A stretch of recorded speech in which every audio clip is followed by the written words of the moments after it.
This is the Beyond 50 radio program. I'm Daniel Davis. We thank you for joining us today. On the program, we're going to be talking about something I don't think a lot of us are really aware of. Aches, pains, colds, sores, you name it, all the like you kind of figure out. Where's all this coming from? On the program today, the book is The Secret Language of Your Body. And our guest joining us on the program today is the creator of Visionary Intuitive Healing, She is also an internationally recognized healer, professional speaker, author, and television host. A pioneer in the field of energy medicine, and his clients include doctors, CEOs, healthcare professionals, actors, and sports personalities. She's joining us here on the program today to talk about her book and give us some insights into curing what ails us. I'd like to welcome to our program today our guest, Ms. Enna Siegel. Enna, thank you for joining us here on the Beyond 50 radio program. Thank you for having me. It should be a fun show. Now, first of all, how did you get a name like Enna? It's a good question. I've thought about this before. I think, my mom gave me that name, so we have to blame her. But I don't know. I think that there's that aspect of, destiny, and maybe my mom, on some level, felt like she saw something deeper inside me that I was going to be focusing on, and so it just kind of came to her to call me Enna. Kind of a surprising question, but we're talking about the secret language of your body. Sometimes names really matter. I mean, look at Johnny Cash and a boy named Sue. Anyway, what I really enjoy about this book, this isn't something that you just read through. This is kind of like a dictionary. Was that an intention for you to put it together like that? It was, because I felt that when I was writing the book, I wanted it to be really user-friendly.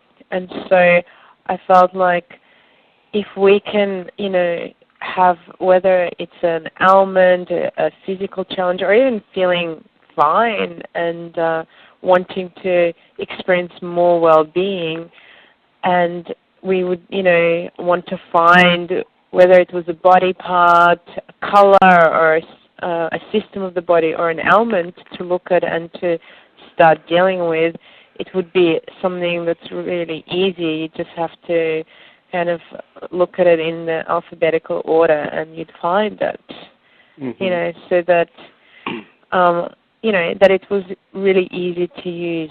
That was my real intention. And also what I tried to do in The Secret Language of Your Body was to get, I guess, the book, for people to use it by combining different sections. And so everything is kind of referenced in terms of if you do one process, you might be led to another one. And that happened actually later on, because originally the book came out in Australia, which is where I'm from. And it's done really well here. And so by the time it was going to be printed in America, I decided to update it and to use everything that I'd heard people say in terms of how it could be improved and improve it, basically. Now, we've been doing our program for about 7 years, and we like to go out there and search for what I would like to consider to be common sense when it comes to health care. That a person can really heal themselves if they understand, for instance, not just the symptom, but really the root cause of what's going on, and of course, to educate themselves and find out more about how their body works. But what's really interesting is that you state here that 75 to 90% of people who go in to see the doctor are going in because of a stress-related condition. And I kind of wonder, as I was reading through your book, and I really thought about it and kind of took it all in about what you wrote here, is that how powerful the mind really is in either making us sick or making us well. And I think what's interesting is, like, for instance, as you talk about some of the different things, like it could be, that your heels on your feet hurt. But a lot of us will tend to say, well, that'll just go away, rather than what you suggest, which is looking into it or going into it, for instance. Could you share with our listeners that sort of process of, call it personal intuitive healing, if you will? Well, first, I just want to mention the thing that you said about the heels. Like, I was speaking to a client very recently, and she just had some surgery for cancer. And when we were discussing what signs her body was giving her, because she said, like she's been healthy like her whole life, because she's now in her late 50s, and it was such a shock to her. And I said, well, let's just explore, what messages you might have got. And it was very interesting because she was getting the pains that she was getting just before, maybe not just before, but probably 6 months before she discovered that she had she had cancer, where she was getting pains in her feet and in her toes. And when she explained to me the areas where she was having those pains, it actually made complete sense in terms of the kind of cancer she got. And so her body was giving her messages through this kind of through the tensions and pains in her feet. Oh. So I think that it's to pay attention to your body is a really, really powerful thing to do.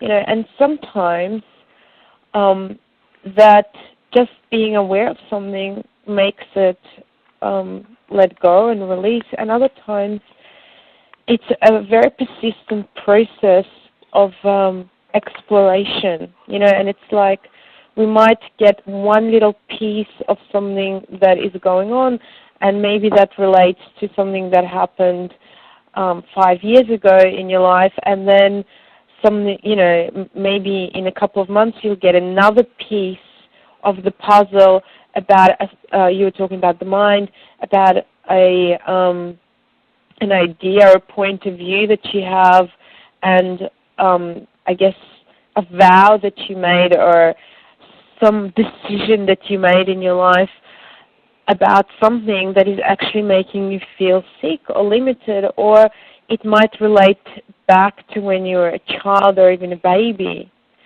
And I think every time you connect to your body and you ask questions and you explore, you will get another aspect of an answer. And what I try to do both in the book and what I teach people is, if you can go into intuition and intuitive healing and self-healing from a perspective of, this is going to be an interesting, fun exploration. I don't know what I'm going to discover, but I'm just going to explore my body, and I'm going to learn about it, and I'm going to honor it. Then you are not going there with this struggle and frustration of, okay, I have this issue, I just want to get rid of it. Mm-hmm. You're going into the exploration from a perspective of, I wonder what my body is trying to share with me. Can you see the difference? Yeah, and it's interesting to put it in that perspective. A guest that we had on our program, Bruce Lipton, wrote The Biology of Belief and shows how beliefs and experiences can actually be re-experienced at a cellular level. What you say makes complete sense. I try and be very practical in this field that is so subtle and I guess so easy for a lot of people to just ignore or laugh at if it's presented in a way that is hard for them to understand. So what I always try and do is, as you were saying, is look at it in terms of common sense. And I think that if people understand that part of the way that I wrote the book was really about how looking at the function of each part of the body and using common sense.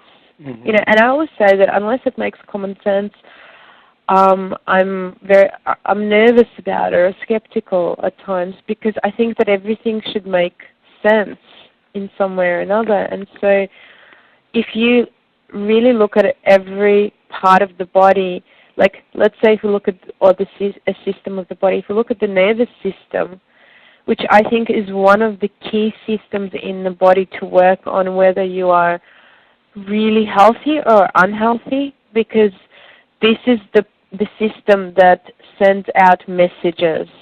So it's like, it's like the leader, and so, or the prime minister or the president.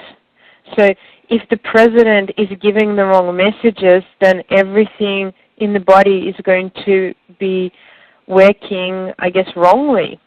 But if the president part, which is the nervous system, is communicating to all the organs and all the other systems in a way that they can receive those messages and really embrace them and understand what it's saying, and there's a flow to it, then the body improves, and it not only improves on the physical level, but on an emotional level. You don't get so stuck or so anxious or so fearful, because whatever stimulus you have from the outside, even if it's something really negative, your nervous system is able to process that rather than get stuck on it. Does that make sense?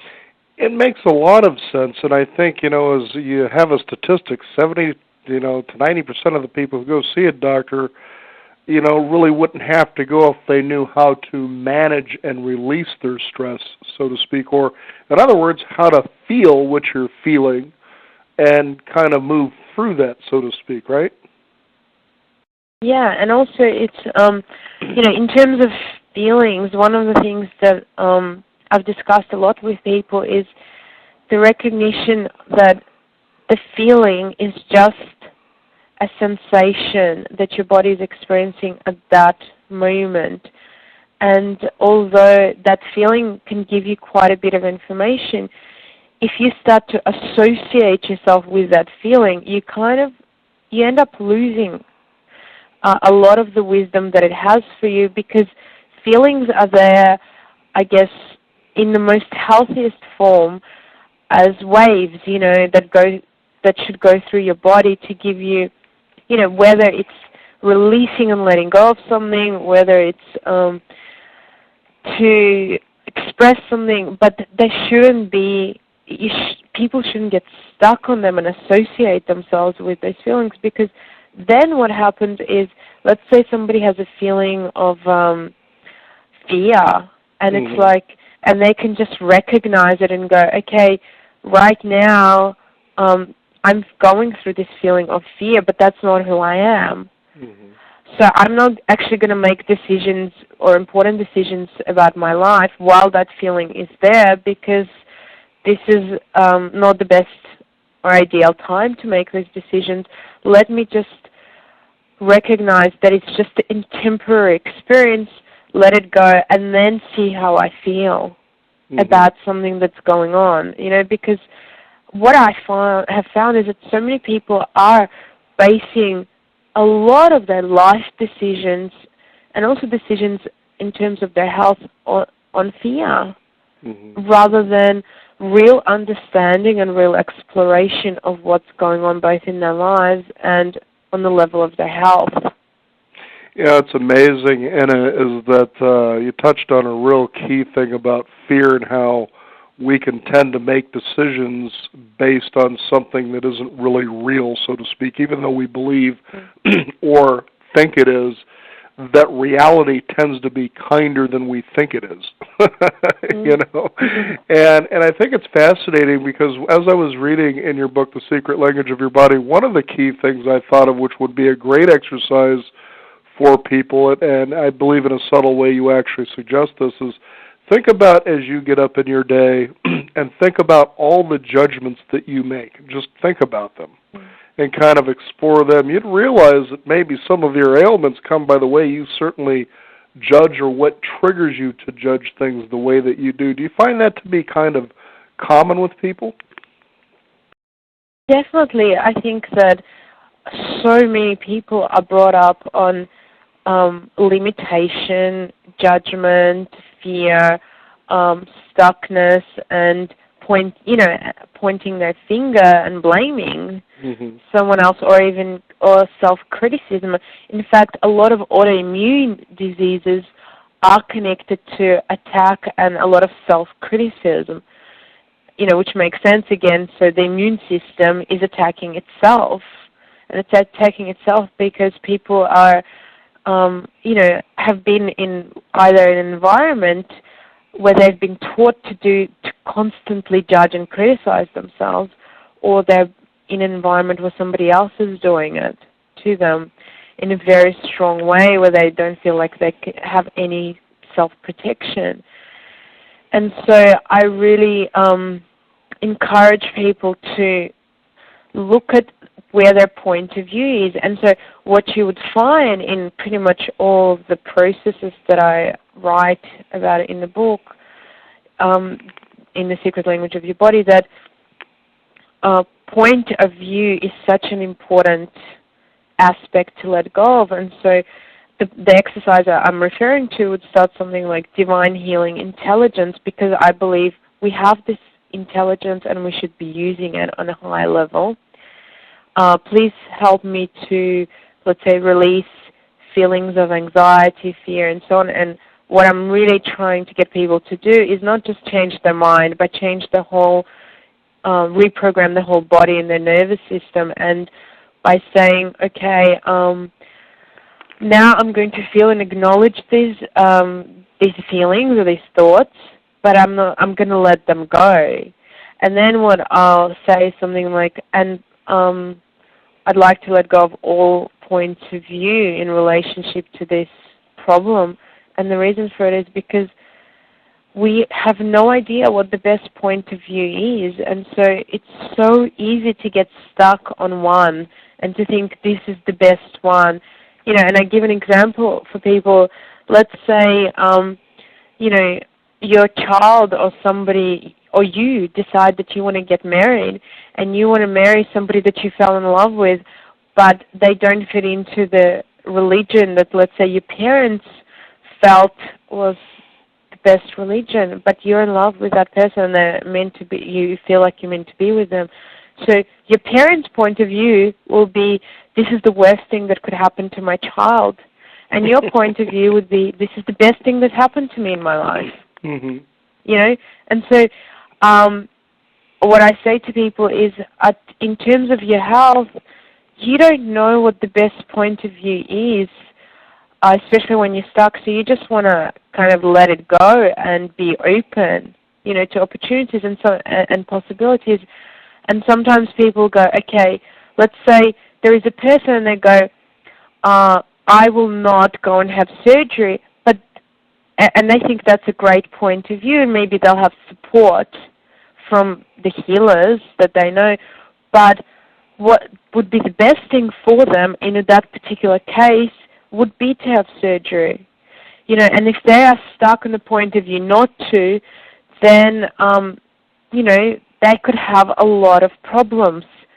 The same way as somebody might go, I need to have chemotherapy, or I need to have a particular type of drug, but there might be a better solution. And so I'm saying to people is just be open, just explore and find out, and do your research, and then you'll know. And it's the same with charge. I talk about that as well. Very often, we hold on to a lot of energy that is charged. It's like, which is connected to point of view, which is like, let's say somebody comes into the room and you can just feel that, like, something is going to happen, like they're about to explode. it's charged, you know? Mm-hmm. And when it's negative charge, we want to release it, obviously.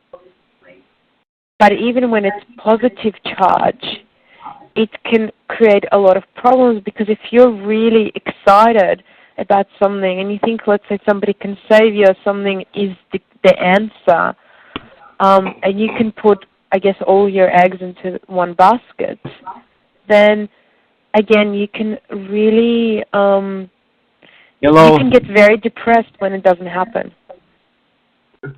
It's all Hello. very fascinating. I'm sorry, we have a guest here on the line. This is the Beyond 50 radio program. Did you have a question for Anna? Hello. Did you have a question?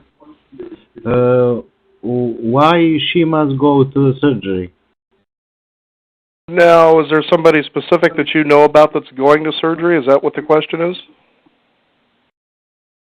Yes. Okay. Then I guess I'll try to get you to tackle that. I'm not real sure about the question here, but what specifically is your question, sir?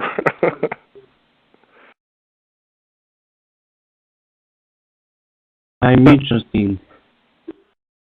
Okay, well, just hang on the line and we'll continue. We're talking with Anna Segal. Her book is The Secret Language of Your Body, The Essential Guide to Health and Wellness. Now, Anna, people have actually used your book. It's helped, many people. And so there must be some real practical wisdom in this book that's very effective. Tell us, if you can, what people are saying, what their experiences are as they use this. Maybe give a story or two if you could.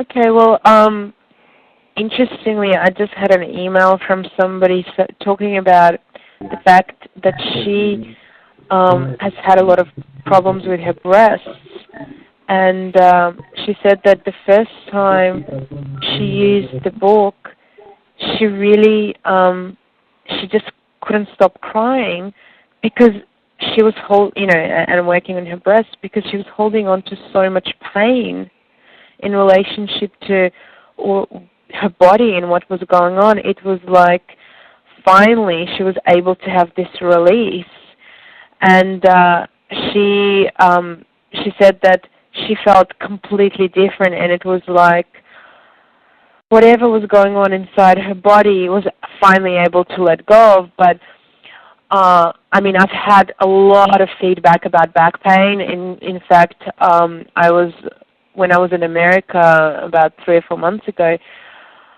and I just got there, I was at a talk, and a woman somehow found out that I was there, and she ran up to me and she said, "Are you Ina Siegel, the author of The Secret Language of Your Body?" And I said, "I am." And she said, "Oh my God, I just want to thank you. I'm from New Zealand, and I bought the book just before I got on the plane." And she said, "I've been suffering with a lot of back pain, and I was really scared about going to America because it was a 1-month trip and, not knowing how to deal with back pain." And she said that once she got the book, she used it on the plane, and she was able to let go of release the back pain that she was experiencing. And she said that she didn't have any through her trip at all. And so she was very excited about that. And then I've had a lot of people use the book with their teenagers, actually, for skin problems, and get really good results. I've had people with arthritis who've emailed me about amazing healing and results that they had in their hands and with their fingers.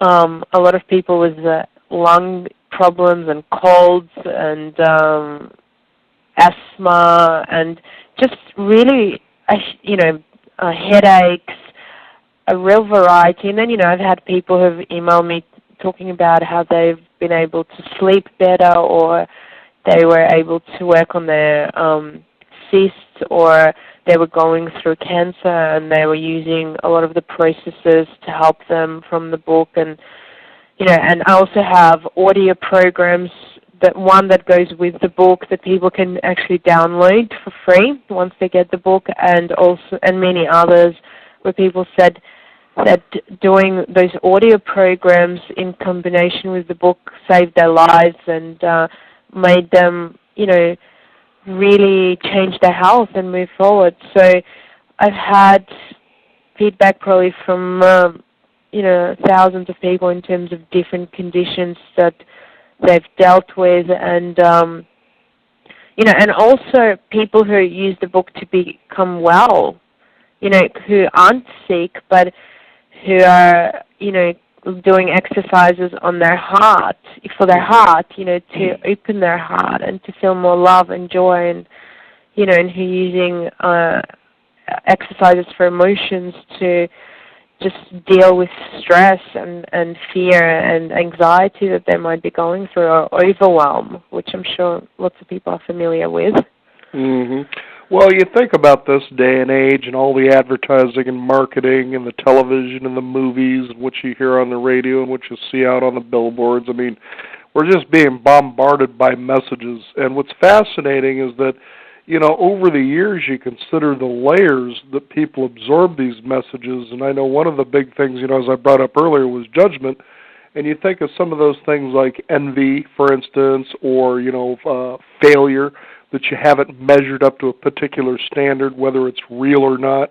And you can see why it's so necessary to sit down, to sit in a quiet place somewhere and start listening to yourself, not just what your mind is saying, but what your body is telling you, to be able to release this stuff and live authentically and, as you said, intuitively, to be able to trust in yourself again. And I can see where that's the special gift that the secret language of your body would be giving people. Yeah, I think, intuition and that, I guess, real empowerment. And I know that a lot of people talk about it and what it means, because there's a lot of, I guess, as you grow up, there are always power struggles. And even, in terms of, well, am I good enough? Am I powerful? And you mentioned failure. Am I going to succeed or am I going to fail? And it was very interesting because when I was on my trip to America, I met this girl who was 15 and she was so sick. She'd been having headaches for over a year and her body was just breaking down. And nobody was able to help her. And I said, okay, let me just tune in and see what's going on inside you.